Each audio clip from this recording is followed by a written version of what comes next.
Hello, everyone. Welcome to this week's session on digital pedagogy and AI. I'm Yvonne, co founder of Noodle Factory. Hi, everybody. I'm Jim. I'm the other co-founder of Noodle Factory. Hi, Jim. So today we are switching things up a bit. Instead of our usual format, we're going to have a relaxed conversation about the intersection of digital pedagogy and AI. So let's jump right in. Jim, to set the stage, could you briefly explain what is digital pedagogy and why it's becoming so significant? Yeah, definitely. So digital pedagogy is not anything new, number one. We might be feeling a little bit different about it because of generative AI, but you could probably go back, I should probably check this, but you could probably go back at least 30 years, if not more. And the concepts around digital pedagogy have been with us. Um, in fact, I brought a couple of slides with me. I promise I won't share too many slides, but I'll just share a couple of things. Here's a very brief definition of digital pedagogy. You can think of it as the art and science, and that's very intentional. There is an art to this, but there is also a science, meaning that there are frameworks and best practices that you can adopt related to applying technology in teaching and learning. And the definition of digital pedagogy very specifically says the purposeful integration of technology into teaching and learning. And that's important to differentiate there. It is done with purpose, it's done with intention. And in that sense, it goes way beyond just saying, let me slap some digital tools into this lesson plan or into this workshop outline. And it's not meant to replicate traditional teaching methods. So I could almost say there's a difference between digital pedagogy in the way that we're going to talk about it and something like e-learning, which might indeed be have an intention to replicate traditional methods or even replace traditional methods. What's going on with digital pedagogy is it really focuses on how the use of technology can enhance learning and break down barriers for learners. And that becomes even more important as we start talking about the use of generative AI in the classroom or workshops or any sort of teaching and learning environment. So, what we probably won't have time to go through today is the theory behind this. Matter of fact, we have a workshop coming up on digital pedagogy. It's a free workshop that kicks off on March 15th. And depending on when you're watching this, that might already be available, where we will get into some of the principles and frameworks and theories behind digital pedagogy, many of which go back years but have seen a resurgence and an update thanks to the use of generative AI. And then, of course, there's the practice related to implementing digital tools and different methods of teaching that are augmented with digital tools. Some of what happens in practice is making sure that you've got a place to go, like a community of practice, to stay hooked in with what other people are doing, kind of a birds of a feather approach.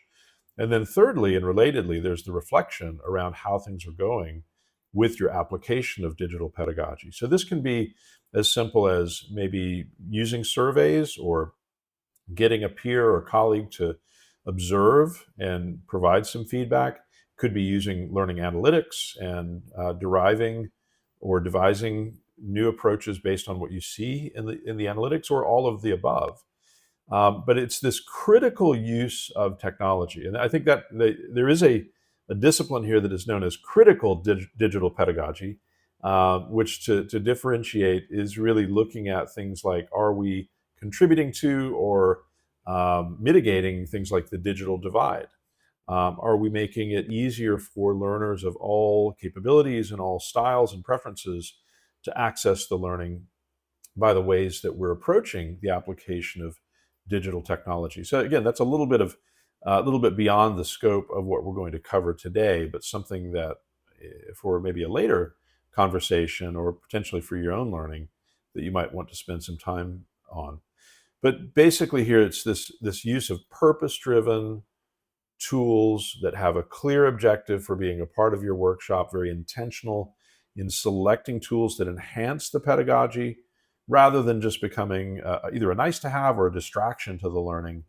And then, as I've already mentioned, making sure that there's a continuous feedback loop where you're making sure that those tools are achieving desired learning outcomes, or if they're not, you get rid of those and occasionally do an inventory and look to replace or augment tools that you have, so that you are constantly refreshing what's happening in the workshop or the classroom.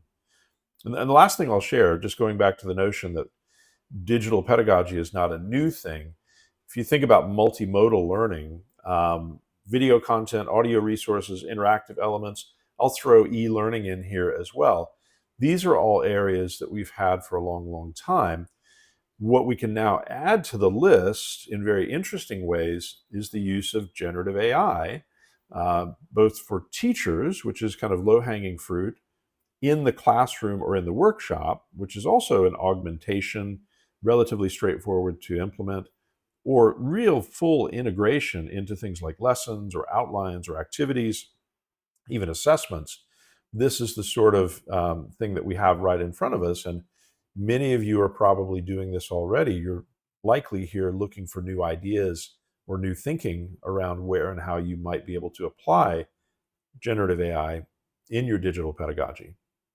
So I know that's a little bit of a lengthy definition, probably more than you wanted, Yvonne.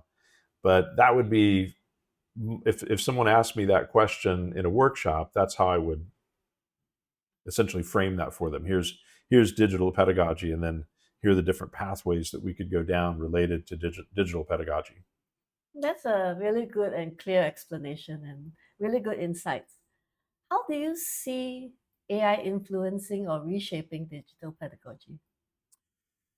Well, that's a big question. I mean, there. If you go back far enough, you can see, go to the advent of the commercialized internet, where, or maybe a little bit later, maybe around the turn of the century, where we started to see digital become much more pervasive in all types of learning. Um, that type of an impact may be small compared to the impact that generative AI will eventually have in teaching and learning. It's a little bit unclear at this point where and how the impact will fully be realized, but I can give you a sense of right now where it's happening. Um, Certainly, where it's being applied by teachers, language learning is being impacted in many positive ways. Tutoring, brainstorming, acting as a virtual guide through curricula, as a virtual study partner, as a virtual project participant. These are things that an AI as a persona, if you will, both in the classroom, but then also in a self-directed way, students are starting to take advantage of. So I guess at this point, there are some technological limitations, but there's so many interesting and new things that teachers can do with generative AI.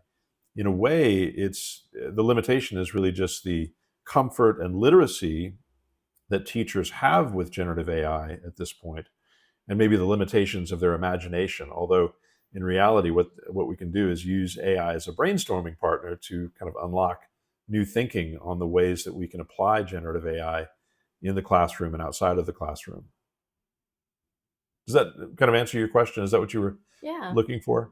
yeah, definitely. And I know you've had a lot of experience conducting workshops and designing courses. And I also know that you've integrated AI tutors into your instructional approach. Could you share how you typically think about incorporating AI into your pedagogy and instructional design? Yeah, I mean, so most of what I do is professional development. So a lot of that is with teachers, a lot of that is with educators of all sorts, and then of course, I do workshops that are professional development for kind of frontline professionals in workplace learning too.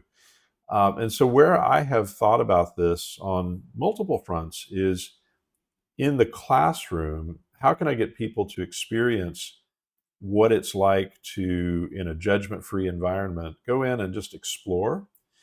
And let me take a step back, and I'll share with you, when I'm teaching teachers, often there's a double loop learning aspect of this. So I want the teachers or the educators, very broadly speaking, to experience this and to get benefit out of this for themselves, full stop, both in the classroom and then afterwards as a resource so that they can continue the learning and make the learning stick.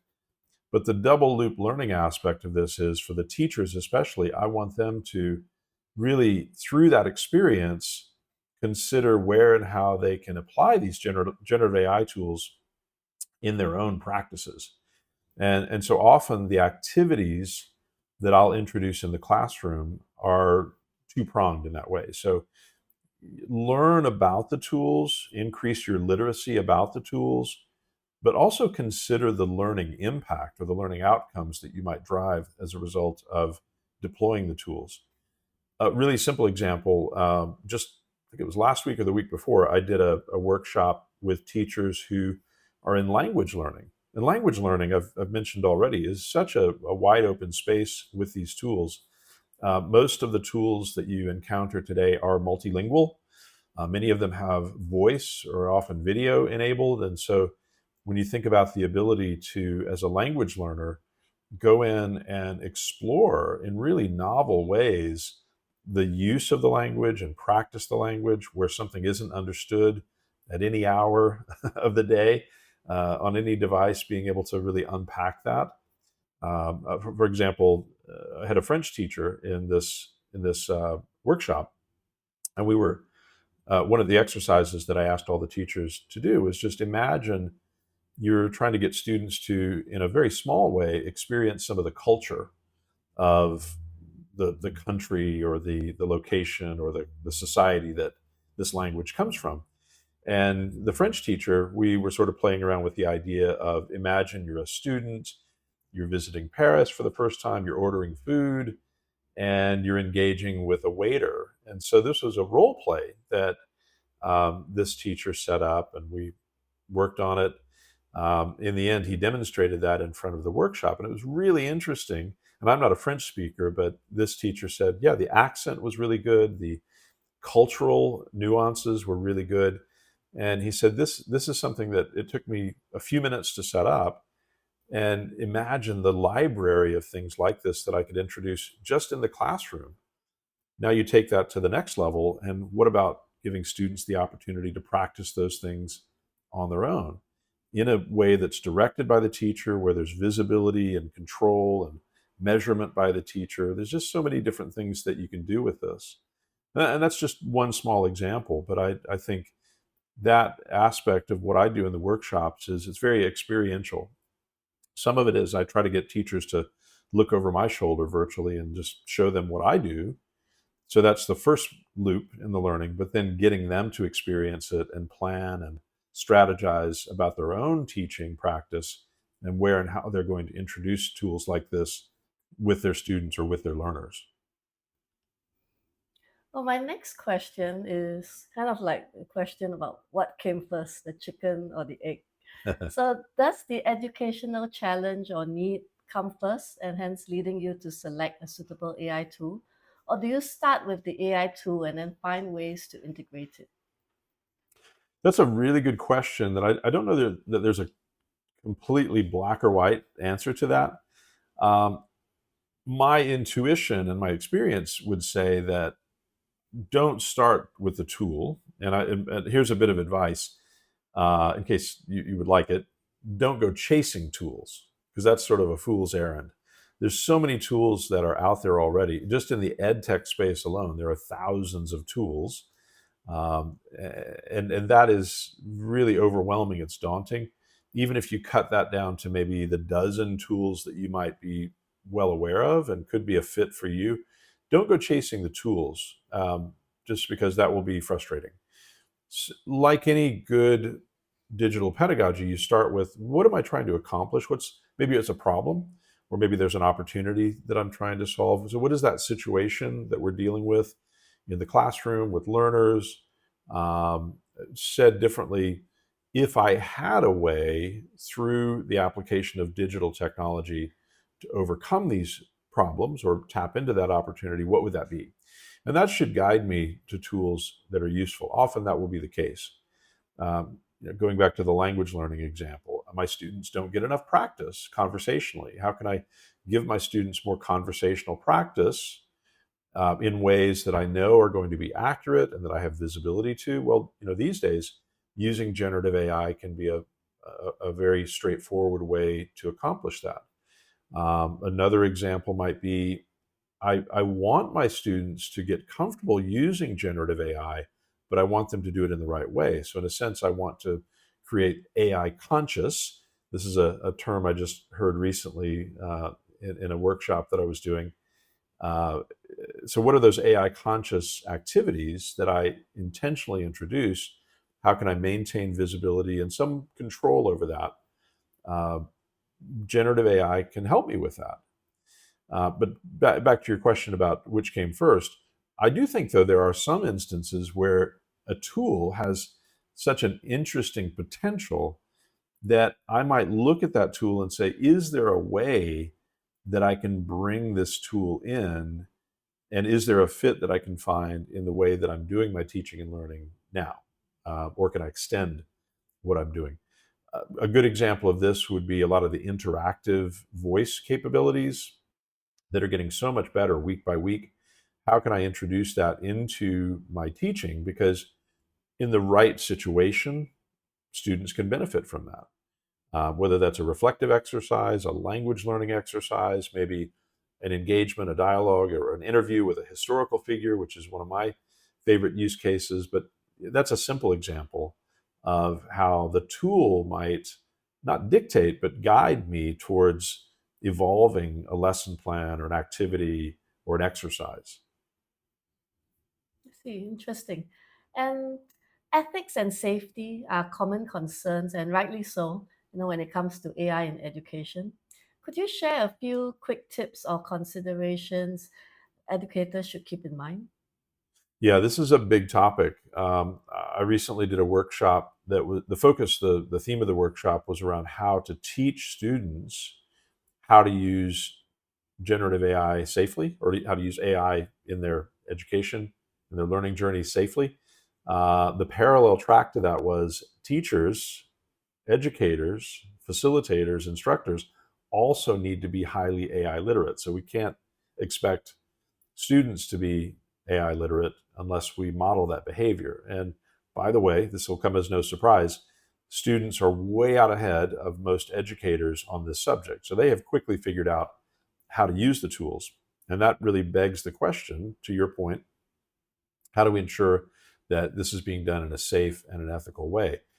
So it's a multifaceted problem, but the first thing that I would consider is, are the tools that I'm encouraging the use of, um, do they have guardrails, or are they what's called a closed system? So I would opt for tools that are closed, and that's not a negative. It just means that the students are kept in the curriculum, as an example. So if I've uploaded the curriculum, or if I'm using a tool to allow students to explore the curriculum or do assignments within my content, if you will, that I have visibility to that. They're not going outside, so therefore it's less likely that they're getting bad information.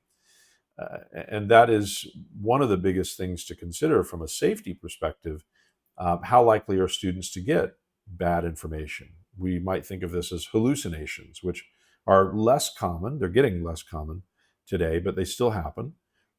If we're keeping students in our curriculum, then that likelihood goes down. The ethics of it as well also extend to things like, if I'm giving feedback through an AI, if I'm giving grades or marks or scores through an AI, what are the ethics of that? My advice that I give to teachers on this subject is, number one, stay away from summative assessments. Those are sort of sacrosanct. You want to keep those very manual at this point. But for formative assessments or highly integrative assessments that are happening at the micro level, I think it is a good thing to introduce AI as a marking partner or a feedback partner, but always keep yourself in the loop. Don't just completely outsource that to AI.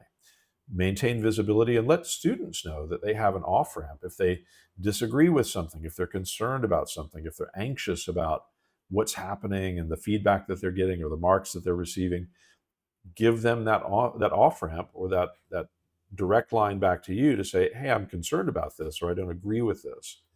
Another category in terms of safety is really just making sure that uh, students are not maybe unintentionally or in some cases maliciously using the tools to do things that are, I'll just call it not safe, but they're maybe exploring or getting into content that is not healthy for them, mentally healthy. They could think it's fun or funny, but that they're really staying inside of the lane that you've given them to use AI.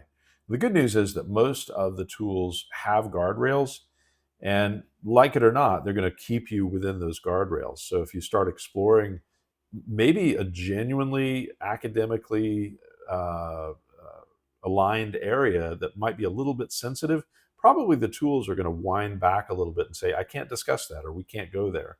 Um, and we need to know that that is a safety feature. That is something interesting and useful to bring up in the classroom. How do you feel about that when you hit a guardrail? Is that something that you should be that you feel should be in place? Bring that back into the classroom, and maybe those conversations that do hit the guardrail, or where it might seem a little bit unsatisfying with generative AI, you bring that back into the classroom, and that contributes to the safety and the efficacy of AI as an augmentation of the classroom rather than a replacement for what's going on between you and your students. Any final thoughts or key takeaways you'd like to leave our audience with? Yeah, I mean, I touched on one thing that I'll leave as a final thought. The surveys, the data tells us, and much of this comes from students, that AI literacy amongst educators is something that is lacking. Educators say this about themselves, students say this about educators. So this is a big first step. If this is your first exploration into digital pedagogy, first and foremost, but the use of generative AI, stay on this journey. So start to get really comfortable and confident with the use of digital tools, and very specifically generative AI. Now, the flip side of that is true as well, that students, even though they might be functionally literate in terms of how to use AI, they might not be literate in terms of the academic integrity aspects of the use of AI, the policies that you have as a school, an institution, an organization, or even in your workshop or classroom. Over communicate that, because students they're asking for guidance. They're asking for us to model these behaviors, and they want clear guidance and explanation about what is acceptable and what's not. These are things that we'll explore in another series of workshops that we've got coming up in an AI boot camp. So if you're interested in going deep on some of these topics, I'd encourage you to sign up for the AI boot camp. Unlike the free digital pedagogy workshop that starts on March 15th, this is where we can spend a little bit more time, go deep. It's week by week, topic by topic. And so that will give you a chance to explore things that we've talked about here, but also more reflectively in your own practice. How can you start to introduce aspects of what we discuss in a very purposeful manner? And these are all online, self-paced These are workshops? all online and self-paced, yes. Great. So we wanted to, unlike the face-to-face workshops that I do a lot of, which are great, but not everybody can attend those. We may not have the time. These are meant to be more digestible and spaced out so that you can handle them at your own pace and at your own convenience. Well, thank you so much, Jim. I enjoyed our conversation, and thanks to everyone for joining us. We will see you again soon. Thanks, everybody. Bye. Bye-bye. Hey, thank you so much for joining us today. If you liked what you heard, if you found it useful, please make sure to hit that thumbs up button and subscribe so you don't miss any of the content that we publish on a weekly basis. Also, head over to our website at noodlefactory.ai. There's tons of free resources there that focus on teaching and learning with AI. Make sure to subscribe, make sure to stay involved, join our community of practice and play, which is in our Facebook group, where we talk about really practical and useful approaches to using AI in teaching and learning. Until next time, happy noodling.